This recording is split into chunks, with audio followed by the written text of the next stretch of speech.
Well, his being has gone through some dramatic changes at the end of last season. And that picks up. Puberty. Right. And that picks up at the beginning of season 14, and his vessel is having some difficulties adjusting to his circumstances. And so he's having challenges. It's like almost like getting very, very sick. And let's just say he collapsed a few times. His character, so he collapses a few times in this episode that we just filmed. Which, of course, him hitting the floor is just a green light for a doggy pile. So it's just dog pile central for the entire episode. And he's not a big guy. We are. But the funny thing is, Misha jumping in too is so excited to be on this side of it. He's like the first to die. and poor Alex, he's gonna need to see not only a doctor but a therapist as well. We calculated it's about 600 pounds weighing on Alex every time he falls down. That's a lot of weight. Yeah, I will say though that after about the fourth or fifth take, he started like full defensive positions on the floor. Full butterfly? Yeah, and our stunt coordinator had to come in and start helping defend him. It's not professional. And hopefully you guys enjoy this.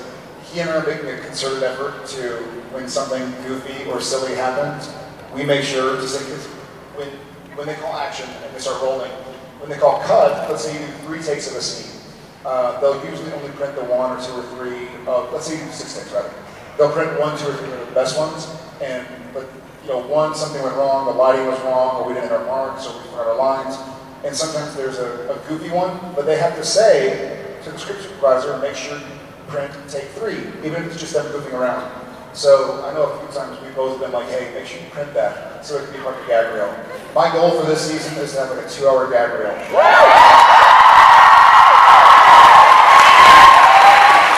Amen. Thanks, Emily. Hi. Hi. She's playing Scandal with friends. My name is Emily too. So Emily, what's your strange name? Emily, how do you spell 2? Sorry, I'm really nervous. Oh, that's funny. Because it could be T-O-O. T-O-O.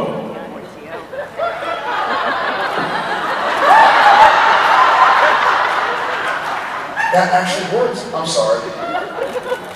English grammar. So my question is, I was wondering if you guys have any favorite songs that you consider guilty pleasures. Yep.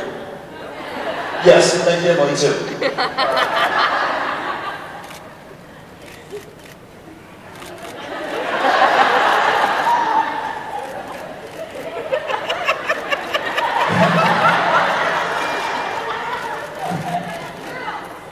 Squirrels? That's not a song.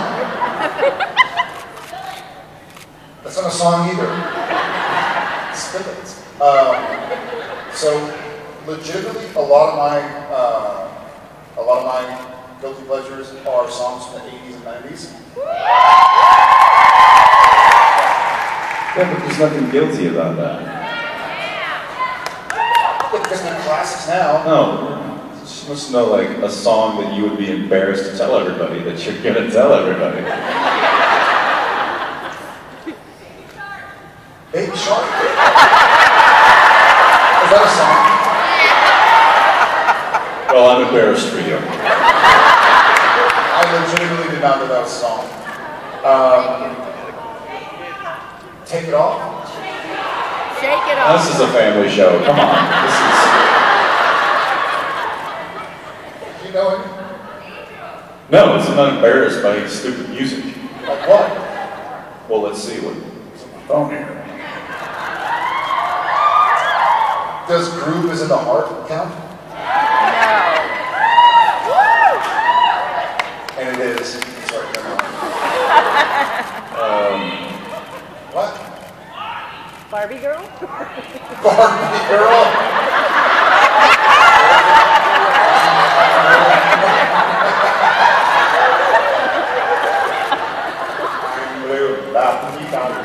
I'm trying to think if we sing that.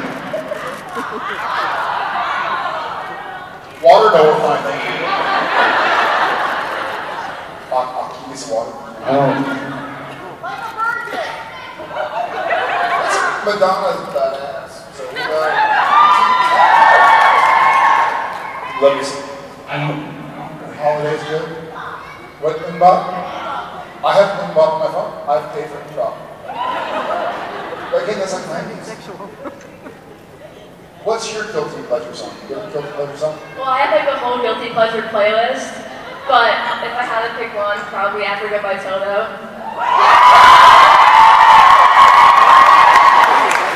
Oh, we need keys for that, don't we? What about Rosanna by Toto? Yeah, Toto- that's my second favorite. See, that's 80s and 90s, and I got voted out for having 80s and 90s guilty pleasures.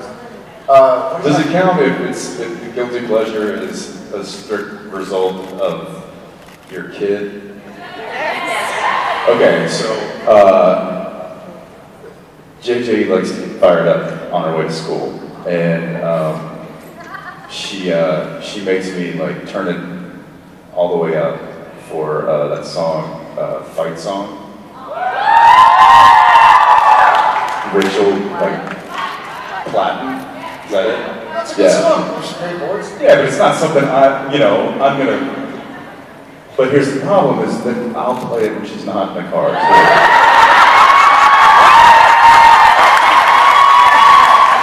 Be like, "Do my fight song, and I'll be in the red light, and I'll just look over, and it'll be like some cool guy sitting about like.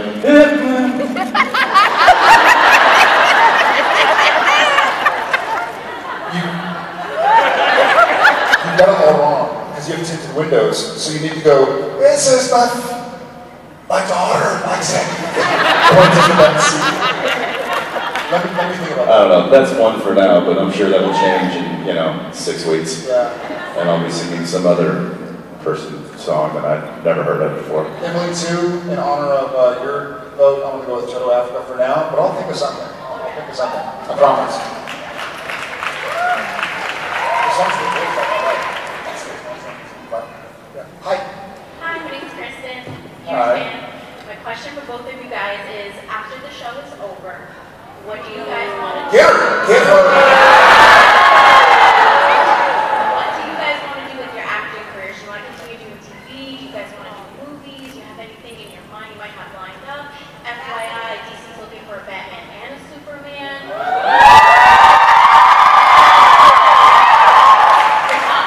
I thought they had a Batman. No. Did you leave? He's in rehab, I thought. He's in rehab. Dumbass. Yeah, I'll throw that cowl on.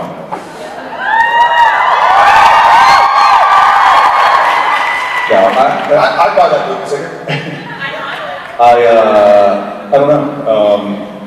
That's something that I think you'll probably have to ask us when and if this show does start to wind down. Also this, I hope this cat continues to act, and I'll happily buy a ticket for me and my family to watch. I would like to back away. I'd like to get, here's my dream life. From where I sit now, this is not a word of a lie. Things change.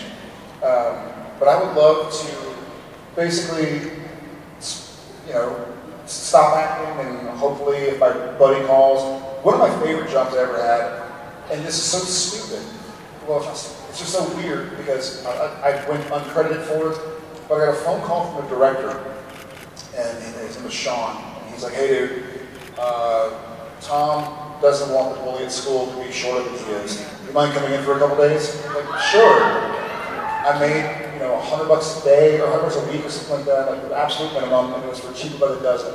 It was just like, sure. I was living in LA at the time.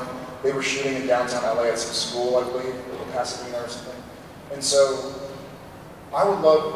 that's one of the reasons I love these conventions, is because I both get to see people that I worked with years and years ago, and see people that I've traveled the world with, and been to all over the place. And it's like catching up with friends. Like, I feel like if anybody could design a perfect life, if you were a millionaire and you weren't one of these kind of Elon Musk people who just had to be working all the time, it's like my favorite thing to do in the world would be like reunions with my buddies once a week, you know, and see everybody. I mean that, by my heart. So I feel like my dream job would be to not have a regular job, but to get a phone call or an email from a friend like, hey dude, we need somebody with a big forehead to come play this game. And I pick up the phone and be like, cool, let me check with the family, and I hope to see you there. So that's fingers crossed. Thank you, it's a 5-pack, so thank you. As is yours. Thank you. Hi. Hi, my name is Brian. I came from Puerto Rico, but I have a question for the two of you. So I was wondering, what's the best horror film the two of you have ever seen? And what is the worst fear that's emanated from that film? The best horror. So Ryan from Puerto Rico is basically saying, what's the best horror film we've ever seen, and the best fear that's sort of been spawned from that movie. I think if I went to a hotel that seemed abandoned, like in The Shining, I think I'd probably put my family back in the car and drive away. The movie, he turned me on to a movie, The Strangers. Oh. Good. And so, what? House of Wax. Yeah, House of Wax. I won't go to a wax museum anymore. My favorite horror movie, legitimately though, is New York Minute. So I don't go to New York a lot. I will say, since you brought it up, The Strangers is one of my favorite scary movies, and it has left an impression on me, so much so that a lot of times I find myself at night when I'm at home. I have a good-sized front yard, and it has lights in the trees that have pools of light in the yard. When I walk by the front windows, I'll look out there, and it'll just be darkness with like these kind of pools of light.